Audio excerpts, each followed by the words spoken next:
राधे राधे दोस्तों, आज के वीडियो में मैं बात करने वाली हूँ जितिया या जीवित पुत्रिका व्रत के बारे में। साल 2025 में जितिया या जीवित पुत्रिका जो व्रत है वो कब किया जा रहा है और नहाय खाए जो है वो कब से है, इसके साथ ही साथ जो व्रत का पारण है वो कब किया जाएगा, संपूर्ण नियम संपूर्ण जानकारी जो है वो इस वीडियो में आप सबके साथ शेयर करूंगी। तो चलिए वीडियो को शुरू कर लेते हैं और जान लेते हैं जितिया पर्व के बारे में समस्त महत्वपूर्ण जानकारी। जितिया या जीवित पुत्रिका व्रत सबसे कठिन व्रतों में से एक माना जाता है। ये व्रत विशेष तौर पर बिहार, यूपी और झारखंड की महिलाओं द्वारा किया जाता है। जितिया के व्रत में माताएं अपने संतान की दीर्घायु और उनकी अच्छी सेहत के लिए निर्जला व्रत रखती हैं। ये उपवास पूरे दिन भूखे और प्यासे रहकर किया जाता है। जितिया व्रत को ज्योतिया व्रत के नाम से भी जाना जाता है। इस व्रत में भगवान जीमूत वाहन की पूजा की जाती है। जितिया व्रत की शुरुआत नहाय खाए के साथ होती है और तीसरे दिन इस व्रत का पारण किया जाता है। ऐसे में जितिया का जो व्रत है वो कब रखा जा रहा है, नहाय खाए जो है वो कब किया जाएगा, चलिए जान लेते हैं। तो जो नहाय खाए है वो 13 सितंबर को किया जाएगा। जो व्रत है जीवित पुत्रिका का वो 14 सितंबर को है और 15 सितंबर को व्रत का पारण किया जाएगा। हिंदू पंचांग के अनुसार जितिया का जो व्रत है वो हर साल अश्विन महीने की कृष्ण पक्ष की अष्टमी तिथि के दिन किया जाता है। साल 2025 में अश्विन महीने की जो कृष्ण पक्ष की शुद्ध अष्टमी तिथि है उसकी शुरुआत 14 सितंबर को सुबह 5:04 पर हो रही है। वहीं इस तिथि का समापन 15 सितंबर को सुबह 3:06 पर हो रहा है। ऐसे में जो व्रत है जीवित पुत्रिका का वो आने वाली 14 सितंबर साल 2025 में पूरी विधिवत रूप से किया जा रहा है। तो आपको 14 तारीख को ही जो व्रत है वो करना है। 13 तारीख को आपको नहाय खाए जो है वो कर लेना है।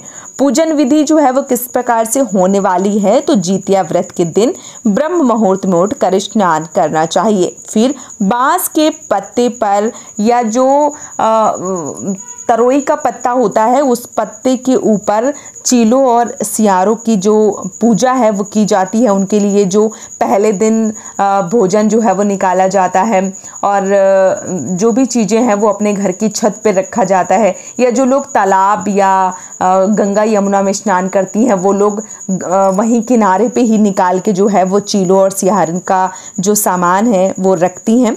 इसके साथ ही साथ शाम के समय कुसा से जीमूत वाहन की प्रतिमा बनाई जाती है।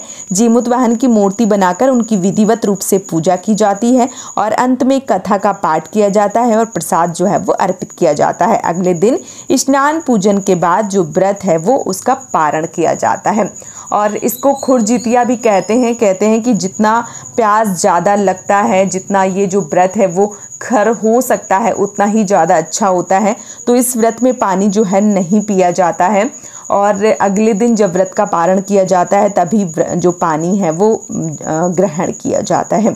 व्रत के महत्व के बारे में अगर एक नज़र डालें तो सनातन धर्म में जितिया व्रत का खास महत्व है। जीवित पुत्रिका व्रत के दौरान पानी की एक भी बूंद का सेवन नहीं किया जाता है। इस व्रत को 24 घंटे निर्जला रहकर किया जाता है। ये व्रत संतान सुख और उनकी लंबी आयु के लिए किया जाता है। जो महिलाएं जीवित पुत्रिका व्रत का पालन नियम पूर्वक करती हैं उनके संतान को हर कष्ट से मुक्ति मिलती है। ये व्रत हर मुश्किल से बच्चों को निकाल देता है, इसलिए इस व्रत में जो निर्जला व्रत है वो किया जाता है। अब प्रश्न आते हैं कि पहली बार इस व्रत को उठा सकते हैं, तो हाँ बिल्कुल, इस वर्ष यानी साल 2025 में आप जितिया या जीवित पुत्रिका का जो व्रत है वो पूरी विधिवत रूप से उठा सकते हैं।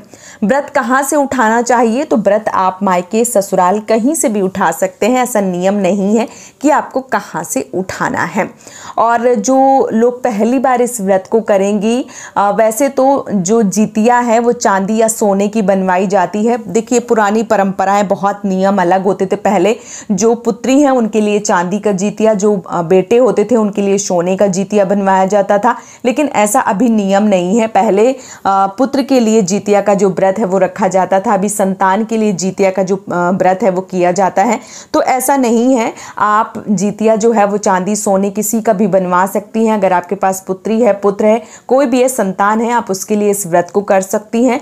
और जितिया अगर आपकी गुंजाइश नहीं है सोने की, चांदी की बनवाने की, तो जो धागा का जितिया आता है वो भी आप पहन के भी जो व्रत है, जो पूजन है वो कर सकते हैं। ऐसा नहीं है कि आप नहीं बनवा पा रहे हैं तो बहुत ज़रूरी है, जब आपके पास पैसे हों तब भी आप जितिया जो है वो बनवा सकते हैं।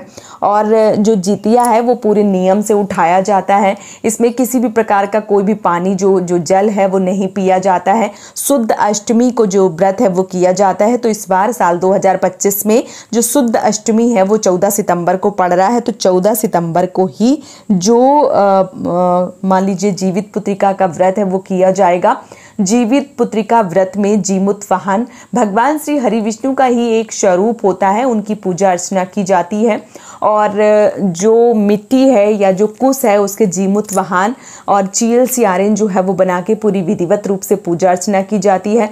पहले दिन जो खरी होती है वो लगाई जाती है। और इस व्रत में जो तरोई का पत्ता होता है वो सर्वश्रेष्ठ माना जाता है। तरोई के पत्ते के ऊपर जो भी चीज़ें होती हैं, जो भी प्रसाद बनता है, दही चिवड़ा हो गया या जो भी चीज़ें बनती हैं, उसके ऊपर प्रसाद जो है वो रख के निकाला जाता है। जो चील और सियारिन का होता है वो फेंक दिया जाता है। जीमूत वाहन का जो प्रसाद होता है वो बच्चों को ग्रहण करवाया जाता है। और पूरी विधिवत रूप से इस व्रत को किया जाता है। बालों को धो के, बालों को गीला करके इस व्रत को करने की परंपरा होती है। पुराने ज़माने में लोग जो घाट हैं, जो जैसे कोई नदी है, सरोवर है, तालाब है, उनके किनारे खड़े होके उसी में किनारे गीले कपड़ों से जो मान लीजिए कि पूजा है वो करती थी। और तेल का नियम भी जो है वो किया जाता है। और अभी क्या है कि घर में ही बहुत सारे लोग बाहर स्नान करने नहीं जा पाते हैं, घर में ही पूजा पाठ जो है वो करते हैं। तो ऐसे में आप घर में भी पूजा पाठ जो है वो कर सकते हैं। बाहर ऐसी कोई जैसे छत हो गई या कोई ऐसा स्थान है जहाँ पे आप जो भोजन है वो निकाल सकते हैं चील सियारिन का, तो उनका जो है वो निकाल के और जो प्रसाद है वो अब रखा जाता है। बाकी जो चील सियारिन वाला होता है वो फेंक दिया जाता है। और इस व्रत को पूरे नियम से करने की परंपरा जो है वो बताई गई है। तो जो व्रत है वो शुरू हो रहा है 13 तारीख से, यानी कि 13 तारीख को नहाए खाए होता है। तो 13 तारीख को ही आपको इस व्रत को नहाए खाए करना है। 14 तारीख को व्रत जो है शुद्ध अष्टमी, तो 14 तारीख को आपको व्रत करना है। और 15 तारीख को आपको जो व्रत है उसका पारण करना है। जो भी बिहार की, यूपी की, झारखंड की जो भी माताएं बहनें हैं वो इस व्रत को करती हैं और गले में सोने या चांदी की जीतिया पहनती हैं। उस जीतिया को पहले पूजा करके बच्चों को पहनाई जाती है, उसके बाद स्वयं जो जीतिया है वो धारण की जाती है। सबके घर का नियम जो है वो थोड़ा थोड़ा सा अलग हो सकता है, लेकिन जो जीतिया है उसका विशेष महत्व होता है। और जिसकी जितनी भी संतानें होती हैं उस प्रकार से जीतिया जो है वो पहनी जाती हैं। इसके साथ ही साथ जो जीतिया धागा वाली आती है, बाज़ार में बहुत आसानी से मिल जाती है, वो एक जीतिया स्वयं धारण की जाती है, बच्चों को भी कहीं कहीं पहनाई जाती है। तो वो आप अपने घर का नियम जिस प्रकार से है उस प्रकार से देख सकते हैं। और इसके साथ ही साथ जीतिया दान जो है वो भी की जाती है। जिस दिन पारण किया जाता है उस दिन जीतिया का दान किया जाता है। वो धागे की जीतिया होती है। बहुत सारे लोगों के मन में एक कन्फ्यूजन रहता है कि चांदी सोने का तो नहीं, धागे का जो जीतिया होता है वो दान किया जाता है। और जो भी अन्न है, जो भी अपने सामर्थ्य के अनुसार दक्षिणा है वो सब रख के दान जो है वो पारण वाले दिन जरूर निकाला जाता है। और ये जो व्रत होता है वो बहुत कठिन होता है, बच्चों के लिए होता है। तो जो माताएं होती हैं प्यास बहुत लगता है, खुद जीतिया कहते हैं, तो बहुत ज़्यादा प्यास लगती है, लेकिन बच्चे के ऊपर कोई संकट ना आए, बच्चे को कोई दिक्कत ना हो, इसलिए माताएं जो है वो ये कठिन व्रत करती हैं और अपने बच्चे की जो स्वास्थ्य की कामना है, जो उनकी तरक्की है उसकी कामना को करके इस व्रत को जो है वो पूर्ण करती हैं। तो आप लोग भी इस व्रत को कर सकती हैं। इस वर्ष नया व्रत भी उठा सकती हैं और पूरी विधिवत रूप से आप इस व्रत को कर सकती हैं। वीडियो पसंद आया है तो आप हमें सपोर्ट कर सकते हैं इस चैनल को सब्सक्राइब करके और वीडियो को लाइक करके। आज का ये वीडियो मैं यहीं पे समाप्त करूँगी।